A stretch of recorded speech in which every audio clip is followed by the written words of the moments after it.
Bonjour à toutes, en ce moment je suis moins présente sur YouTube parce que j'ai toujours des problèmes d'ordinateur, il n'a pas de batterie donc je ne peux pas m'avancer dans mon travail quand je suis dans le train ou en déplacement donc c'est assez compliqué.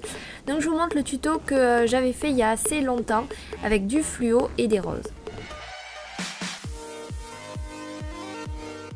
Et ensuite je prends mon pinceau à one stroke, biseauté ou carré on s'en fiche. Je trempe juste un petit coin dans la peinture fluo que je dégrade. Il faut que votre pinceau soit un peu plus mouillé pour pas que les poils ne s'écartent quand vous prenez qu'une seule couleur.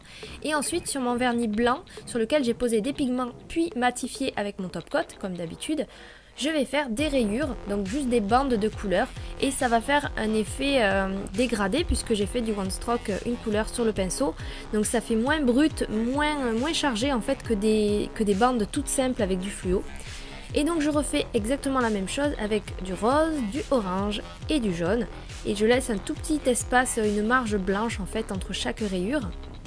Donc après vous pouvez bien sûr faire des bandes plus fines en mettant moins de couleurs que moi. Du coup vous pourrez peut-être faire 4 ou 5 bandes de couleurs, à vous de voir. Donc je fais ça en fait sur tous les doigts, ça va très vite à faire.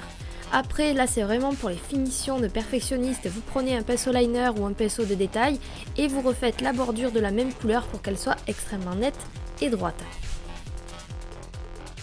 Si vous avez peur de rater, vous pouvez toujours remettre une couche de top coat mat avant de faire les fleurs. Et donc avec de la peinture acrylique noire et le pinceau de détail tarte aux fraises, sur les doigts j'ai refait la bordure de la lunule, ensuite j'ai fait des petites feuilles. Et puis sur les doigts où il y a le vernis en entier en fait, j'ai fait donc des roses, donc ça c'est des tutos que j'ai déjà fait plusieurs fois, c'était un des premiers motifs que je faisais au début quand je commençais en 2010 et tout ça. Donc en fait il faut empiler deux croissants, deux arcs de cercle, à chaque fois en quinconce, c'est-à-dire que vous en faites deux droite-gauche, puis deux en haut en bas, puis deux droite-gauche. Et ce qui est hyper important, c'est que le trait soit hyper fin au début, très gros au milieu, et j'insiste, il faut qu'il soit très large, puis très fin à la fin. En fait, il faut vraiment que votre trait, à chaque fois, il ait une forme de croissant. Il ne faut pas faire un bête trait comme une forme de banane, quoi.